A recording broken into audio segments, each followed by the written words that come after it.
Russ, I absolutely had a blast on this podcast with Kelly Iannone as our guest. And the reason is I'm such a math nerd. I love math. And what was it that was the impetus for her big change in her financial world? Just stopping to do the math. Now, if you haven't stopped to figure out what is my financial freedom journey going to lead to, if I keep doing what I'm doing, I want to call you to action right now. If you're not watching this live, then go to our website and go to retirementguide.wealthwithoutwallstreet.com. It's going to be in the show notes, and do the math yourself, right? So Russ, walk us through this calculator real quick. Well, here's the thing. We interviewed so many people in our past about what does it take to become financially free. And we had the premier expert on the subject matter. There was an old thing called the 4% rule. Maybe you've heard this before, that whatever account balance I have, if I took out 4% out of it over a 20-year period of time, I had a 100% chance of not running out of money. If I took out more than that, or if I went longer than that, that's when the percentages or probabilities that I would run out of money would be less than 100%. I don't know about any of you, but I don't want to have the chance I'm going to run out of money when I have stopped working for money, right? That's the biggest fear, 100%. People in the Wall Street model have always decided, I need so much money in my account. And that's why they never knew how much money they needed, because they never had a calculator. You and I built a calculator for this very thing. It's pretty easy, actually. So I'm going to show you an example here. Let's just say, Stallion, you're 40 years old and you want to become financially free by age 50, right? You're listening to us. You're like, 10 years. I'm going to crush for 10 years and then I'm going to become financially free. I'm making $150,000 a year and I am saving 10%. I am crushing it. And, I've been doing this for like the last 20 years. I've built up my account balance to have $450,000 in it. My 401ks never looked so good. Now, when we use this calculator and we use the concepts that Wade Fowle said, hey, the 4% rule truly has failed the American population. One, because they end up having to work until their 70s or 80s. Second is that the 4% rule has gone away. We are starting to see where, because of low interest rate environment for an extended period of time, it's caused people to have to go to the 3% rule. So with our calculator, we did the 3% rule. If you're making $150,000, in order to take out 3% out of an account, that means you need $5 million. Take $5 million times 3%, that's $150,000. See where the math came from. Well, if you were sitting in this person's seat, if you were sitting there with $450,000 and you had, you're age 40, how long is it going to actually take you to become financially free? And you hit the little calculate button, Joey. Unfortunately for this individual, instead of being able to retire at age 50, it's age 74. That's a wake-up call. That is an absolute wake-up call. Well, if you're ready to know how our guest understood this at an earlier age, thankfully, than age 74, and what she did to switch her path to becoming financially free, don't wait any longer. Let's jump in right now with our guest, Kelly Iannone.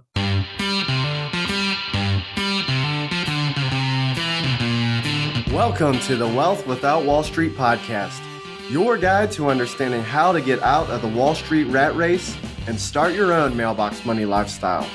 Now, don't let these handsome Southern draws fool you. These financial minds are teaching our country to enhance savings, increase cash flow, and create passive income, all without the help of Wall Street. Are you ready to break through? Now here are your hosts, Russ Morgan and Joey Murray. Wealth Without Wall Street tribe, so excited to introduce you to Kelly Iannone today on the show. Kelly, so glad to have you here. Thanks. I'm glad to be here, Joey and Russ. We had a little bit of a time to catch up before the show, but for those who are hearing you for the first time, typically our audience is someone who's listening for a way to get out of the rat race. And I know, I was having a conversation about this. You mentioned that there was a series of events, that little small things that had just kind of crept up to a point where you and your husband are like, no more, we have to make a change. Would you let us in on what was going on? Yeah, absolutely. This is probably about 10 years into my corporate career, and we had just started a young family. We were going through some custody stuff with his oldest child. And we really had this realization as we were looking through everything that we weren't saving enough for retirement in order to retire in a way that I saw my parents retire at the age of 50. We weren't going to hit a 55 target retirement date. And so we had this moment that we had to change things. When you say you didn't feel like you were going to be able to hit that number, I mean, one, I think everybody would be like, wait a second, if I could retire at 50 or 55, that sounds good. I mean, because most people are on a path of 85, especially if they've used our retirement calculator to do the math. What is it that identified? I mean, how did you come to that realization? How did you know that you were not going to hit that number? What were you looking at? What were the metrics that you were looking at? Well, we were tracking our net worth. And when we were looking at our budget, we realized that we weren't, beyond saving into our 401ks, maybe 10%, we weren't saving anything extra. We were spending it all on our kids' childcare. We were spending all on our food and going out to eat and just our lifestyle. And we weren't saving anything over and above, again, that like 10%. And when you just look at calculators and projecting out how much you need to retire on, if you're following the typical safe withdrawal rate of 4%, and some would argue that's 3.5% these days, it was a math problem. The math wasn't there. The math wasn't going to work. And by the way, just for those who are listening to this, has never done that. We actually built that retirement calculator. We had a chance, Kelly, to interview Wade Fowle, like one of the foremost experts on the safe withdrawal rate. And yeah, when we were talking to him, he said more like 3%. Obviously interest rates have now ticked up a little bit. Maybe that's creeping back up. But when you use our calculator, it helps people understand what it takes. So to Kelly's point, if you had $1 million in an account and you were taking out using the 4% withdrawal rate, that means you could spend $40,000 a year with the guarantee of not running out of money for 20 years. And I don't know about for you guys, 40,000 just doesn't work for my family of 6 very, very long. We might be able to get through a month and a half, and then we're going to figure out what are we going to do for the rest of the year, right? Well, not even considering, Russ, the impact of inflation. I mean, you talk to somebody 3 or 4 years ago and say $40,000, and now you say it 3 or 4 years later, and $40,000 is a drop in the bucket compared to what it was even that long ago. So can you imagine what 20 years from now that might look like? Right? Crazy. I mean, it's just, there's no hope in that strategy. So you're looking at that and you're evaluating it, and being that you've been up to this point, you said you've been working in corporate America. Talk a little bit about what you've been doing. And obviously you were saving in the typical places that most people are taught to be saving. How do you and your husband figure out what to do next? Yeah, so I was on that very traditional path that, kind of American society tells us we need to take. Go to college, get a good job, and work until you're 65, typical retirement age 72. And again, I was about 10 years into that path. I wanted to be an executive, corporate America, wear suits all day, like it was going to be all grand. And then I realized it wasn't fulfilling for me, that it wasn't all it was cracked up to be. And I didn't want to dedicate my life to that, especially at the executive level where it really becomes your life. That wasn't fulfilling. That's not what I wanted for me. It wasn't what I wanted for my family. And so when my husband and I had this realization, again, it was a bunch of little things that kind of came together that made us go, whoa, we need to do something differently. We pretty much right then and there made the commitment that we were going to figure out how to continue to earn 2 incomes, but live on one. And we did that through a very methodical process. We had 2 young kids who were in daycare at that point in time. And we knew the next year or 2, they were going to be going from daycare to public school. And we were living in a good area with good public schools. That's $1,000 a month per kid that weren't going to spend anymore. So we allocated all that to spending, and we just very methodically put that plan into place. Well, and so talk about, that was more of a defense strategy as I think about it. It's like, oh, we've got this expense that is going to go away, and now we can potentially live off of 2 or 1 income and save the other one. But now it begs the question of, where do you go from there? Just putting money in your mattress, putting money in the checking account? Like what's the alternative that you guys committed to at that point? And maybe it wasn't clear at that point, but maybe it was just right down the road. Yeah, and you're absolutely right. That was the defensive strategy. We had to first grow the gap between our income and our expenses. That was the defensive strategy. And then once we grew that gap and had a larger sum of money that we could continuously invest over time, that was where the real power was going to be. And so initially we didn't know what we were going to do with it besides investing. I started doing a lot of research online. This was back in 2017. I found the FIRE community. I had always kind of subscribed to this. And granted, my parents retired at 50. To me, that was normal. They invested in their 401ks. They worked at the same job for 15, 20 years. They both had pensions. That was kind of what I grew up with. Very different than what my husband's family grew up with, but that was kind of what I saw. And so that's kind of where my goals were. But I found the FIRE community. And at that point, I realized that I wasn't the only one out there who was feeling this way and was looking for these different opportunities of how to really optimize investments. But by and large, what you see in the FIRE community is invest in low fee index funds, which is very valid. And it's a great way to get passive investments, if you will, and just kind of, let's just keep with the market, keep our fees low, and we can just continuously invest over time, and you'll make it to your goal. But after we kind of looked at that, and we knew we wanted to do something in real estate, but we had a lot of limiting beliefs. And so when we started really diving in, I found Bigger Pockets, learned a lot from them, joined a local real estate group, and really determined that instead of leaning in heavily on low fee index funds, which, mind you, that's where all of our 401k funds are currently at, and we switched those over. But instead of putting all that extra capital that we were then going to be able to offensively attack our goals of early retirement, we allocated that to real estate because we saw real estate and looking at the numbers that it was a great accelerator of wealth and of that path. Okay, hold on. I got to jump in. First of all, Kelly, the name of our show is Wealth Without Wall Street. So I'm going to challenge you on the validity of the index fund strategy. If you want to be financially free, living financially free, there was a reason that you picked real estate and you said it for acceleration.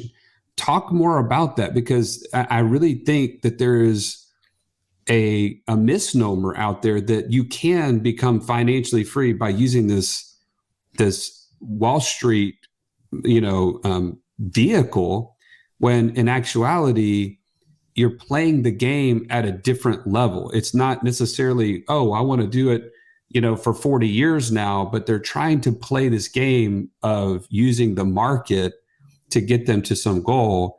And to be honest, obviously our show exists for the reason of it's a rigged system. So the question that he's asking you, I don't want it to be missed in here. You said we decided on real estate as an accelerator. Talk about how you saw real estate as an accelerator. I think it's going to answer his long-winded question. Again, it goes to math. We talked earlier about the safe withdrawal rate, which is all about investing in the stock market, and that's 4%, arguably 3%. And on $1 million portfolio, that's $30,000 to maybe $40,000. But again, you also mentioned, Russ, that will only last 20 years. When we look at real estate, there's a lot more control we have in real estate. We have no control over what we invest in on Wall Street.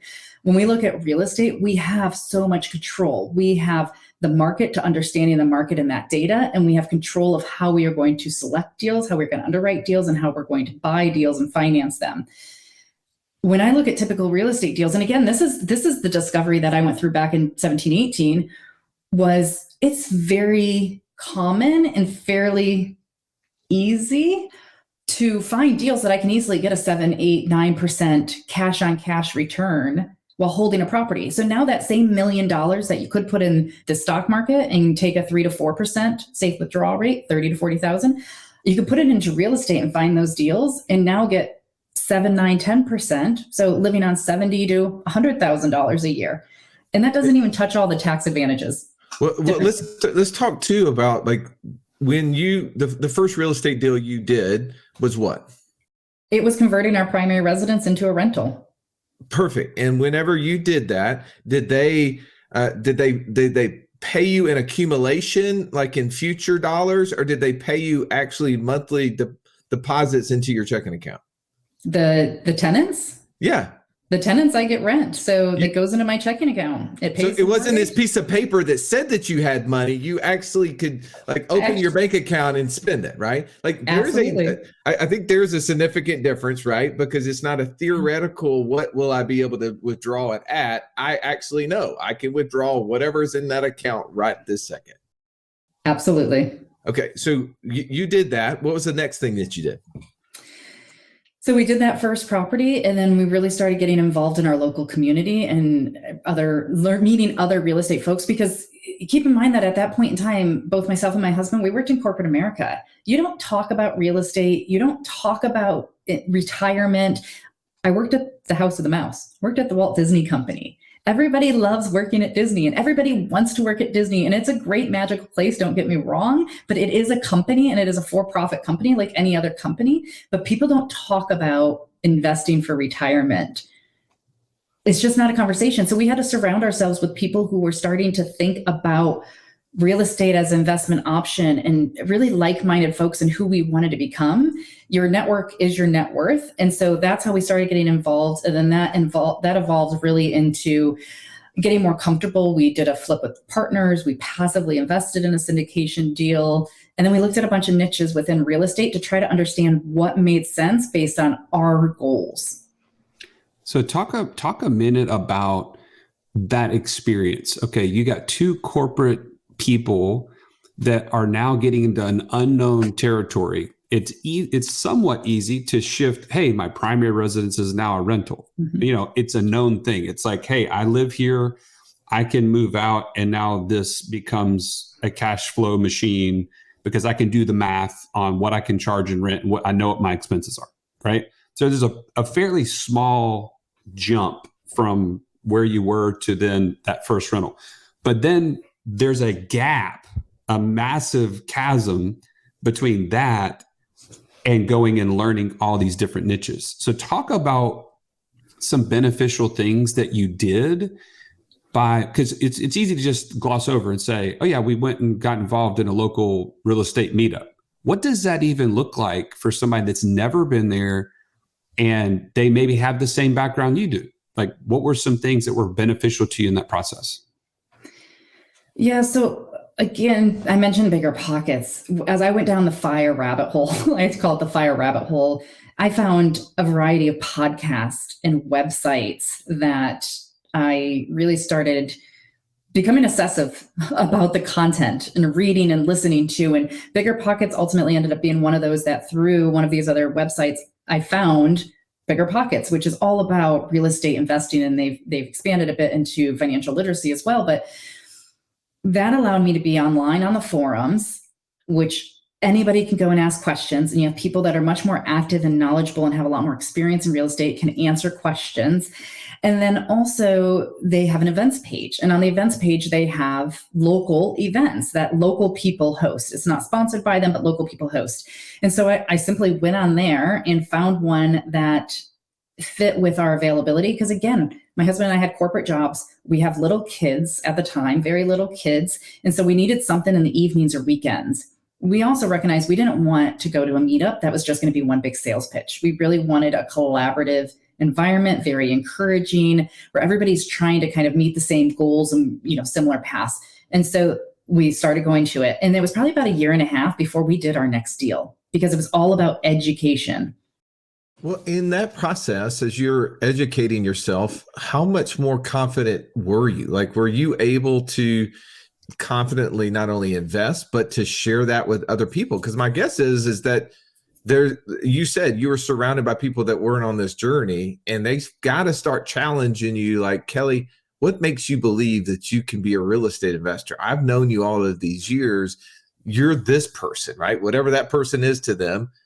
How talk a little bit about that confidence level, because I think a lot of people listening right now are experiencing that imposter syndrome. They're like, I don't know if I can do that. Maybe I don't have the pedigree that Kelly did. Maybe I don't have the network that Kelly did.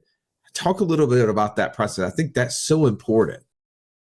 I think I very quickly realized I needed to compartmentalize these two lives. I really had two lives going in parallel. I had my corporate life, And I was very focused on climbing the corporate ladder because as long as I was going to work, I was going to make as much money as I could and grow as much as I could, because that just allowed us to continue to put even more capital into achieving financial independence. But I also very quickly realized that when I was in my day-to-day, and I had teams of, we called them cast members, employees, who would report to me. And when I would talk about these things, there was never really any questions. Nobody was really interested to talk about it. I never got any questions. I never really got told, that's dumb. You're going to lose all this money. It's super risky. But really, there was just a lack of engagement. But I did for Christmas, I'd give people books like The Simple Path to Wealth, and I'd give my team books for Christmas on financial independence. So I had to compartmentalize these two sides of my life. And the real estate and having this peer group of people who were trying to get into it or who were already established into it, they became a much larger part of my world. If you've listened to our show for any length of time, you've heard us talk about infinite banking and how we were able to use that concept to create over $50,000 a month in passive income. But it's just not that easy to figure out, how does this all connect into my own personal system? Stallion, that's why we created the passive income operating system, bro. It shows you how to turn active income into passive income. It makes all the steps come together. If you would like to get access to it as a podcast listener, we've never given this away in public before. Go to what'swhatwallstreet.com/PIOS. There was nothing worse than walking into class when you're in school and the teacher saying, pop quiz day. Why? Because you were unprepared. Are you unprepared, though, for financial freedom? Don't be. Find out how close you are by taking our 30-second quiz at wealthwithoutwallstreet.com/quiz. Now, you talked a little bit about the FIRE community, the Financial Independence Retire Early, right? In there, there's different versions of that. And some are really trying to live really below their means and trying to find more efficient ways, if you will, to a simpler way of life. And then there's others that are going out there trying to figure out ways that they can grow their income streams to afford anything in any trip that they want to go on. How did you find your fit in that? Like, what was that pathway? What were you learning just within that community alone that maybe helped you? Yeah, so I like to think about that as lean fire, and fat fire. And well, it would be great to be able to live on $200,000 a year plus and have all these, great things. I don't want to slave away until I'm 65 just to get there. So, but I also very much don't want to never be able to go out to eat, not go on vacations, and live what we call lean fire lifestyle. So for my husband and I, it was really, how do we maintain our current lifestyle? And granted, this was our current lifestyle after we took a very critical look at our lifestyle and being able to live, again, from two incomes to one income and being able to live on one salary. And we were comfortable. We didn't feel deprived. We live in a great home in a nice neighborhood in a great city. We go out to eat a moderate amount. We buy whatever groceries we want. We don't really worry about that, but we don't add on all of the extravagant things, and we don't have a bunch of car debts and stuff. And so we really just had to take a critical look at what we wanted and understand what that lifestyle was. And I like to call it lifestyle design. One day, when these investments continue to go full cycle, we'll be fat fire. Like, it's inevitable. It's inevitable. And I'm sure the people in your community know that. But today, in order to have the flexibility and the freedom of time, you're going to maybe live a little bit more frugal of a lifestyle. But again, it's not lean fire for us, but it's a little bit, we're keeping a little closer eye on it. But my kids don't want for anything. That's awesome. Yeah. I love the perspective that you guys have gone into this with. At first, making some very important choices about lifestyle that then has led to, there is a much bigger vision of the future, but we're just content while we get there. It's a not get rich quick scheme. It's a get rich slow. And we always talk about that. That's really one of the only reliable ways to wealth, in my opinion. Otherwise, it's just kind of on accident, or it's short-lived in some cases. Somebody makes decisions that aren't sustainable. I want to talk back to, you're engaging in this local community on the real estate side. And people can look at you now and say, oh, wow, Kelly's super successful. She's getting involved in these large syndications in the apartment, realm, and she's done some flips and all this. Talk about something that didn't go so well that you learned after the fact, and you're like, if I was getting into this, I wish somebody would have told me to look out for this. Like, what would you offer to that person? Such a great question. Because now I go to the meetups and I feel like I'm giving back, and it's a really good feeling, but I'm also constantly reminding the new folks that I was them not that long ago.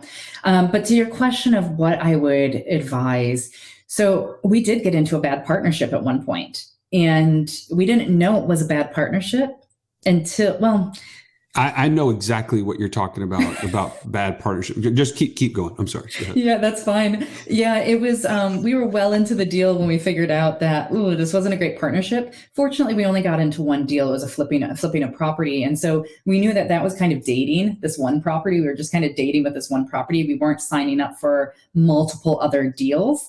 And I think looking back, we knew these individuals. It was two different entities, a couple and an individual, that we had met at this local meetup, and we had engaged with them for at least a year. So we felt like we knew them. Some of them we really related to more on a personal level, and like people that we could be friends with. And the other one definitely had the hustle to go out and find the deals and really was making moves. But in the end, there were things with both entities that we weren't comfortable with, and we didn't pursue any future deals with. But one thing I say is Google people's names online, because there are things that may come up at some point that you're like, in retrospect, if I just Googled their name, I would have not done the deal to begin with, because I wouldn't have wanted to be associated with it.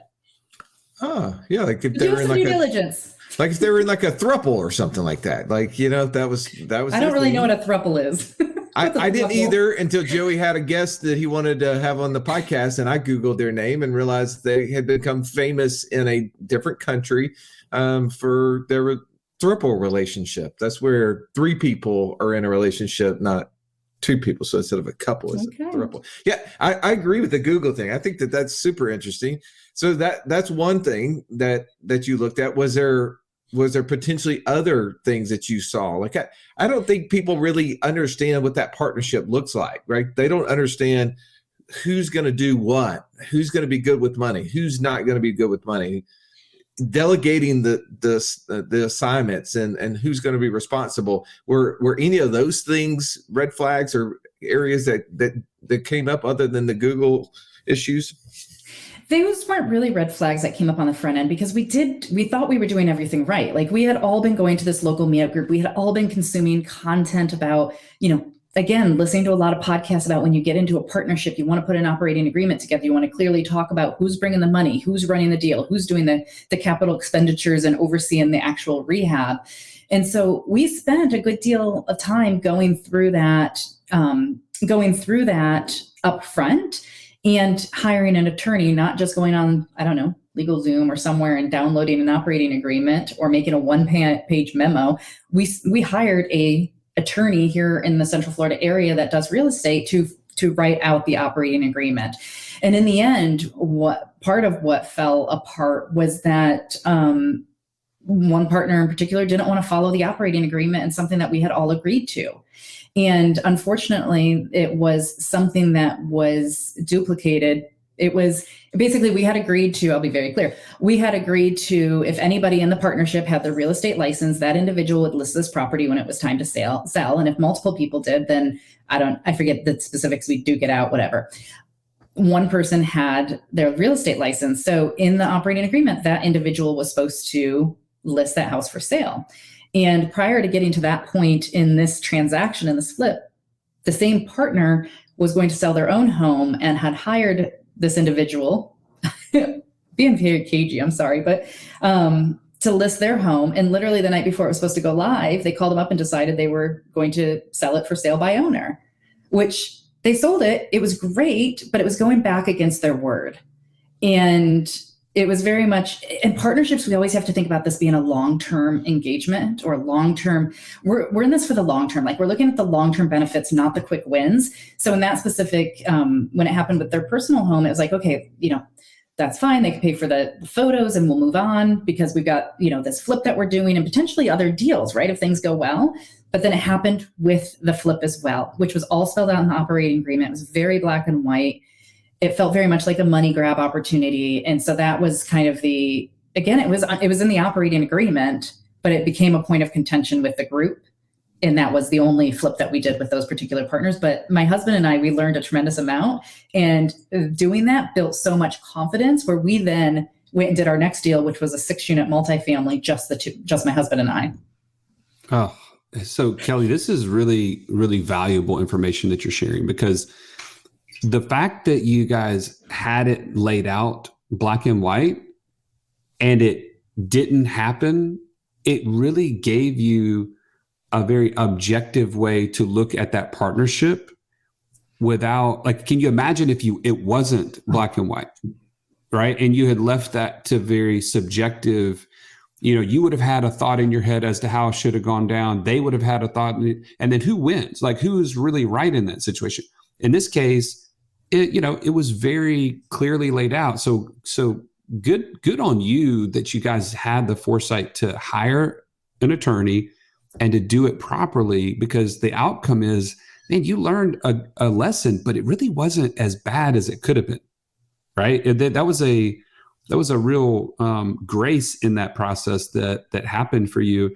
And so thank you for sharing that. I think as you are open about stuff like that, everybody that's listening is saying, wow, that's something I can take note on and I can implement myself.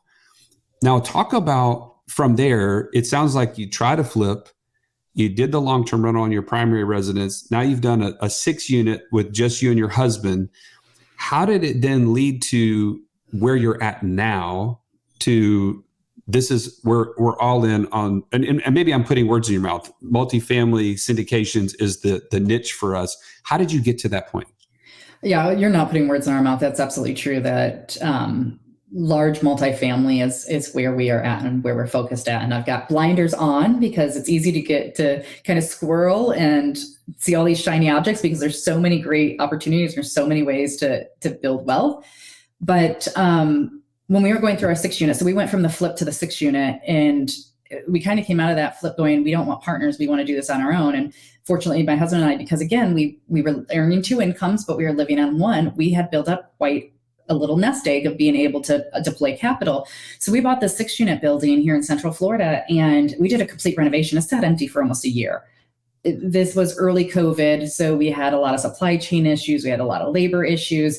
But either way, we were all in on it, and we knew that we could execute on it. And it was just the 2 of us, so we didn't have all these partnership issues. But about halfway through that project, we realized that having that building stabilized was not going to get us to financial independence. And owning a 6-unit building, like, that's pretty impressive for a lot of people. Most people don't own one, let alone a 6-unit building. And so we realized we had to continue to scale. And I had been told a couple years prior by somebody in that meetup group who had a lot of experience and does a lot of ground up development that I should do syndications. And I had this limiting belief that I couldn't because I had a full-time job. And I think once we got to the 6-unit and then all the stuff that went on with COVID, it was kind of let's just, I don't know, burn the bridges is the right term. I didn't burn any bridges, but I just totally leaned into it. And I'm like, you know what, I'm going to give it a shot. Let's lean into syndication, see what we can do. And started networking, found business partners who we've had a very good, fruitful, open, transparent, and aligned values. And we've done about 5 or 6 deals together in the last 18 months now. What specifically did that person in the group say, this is why you should do syndications? What were they referring to?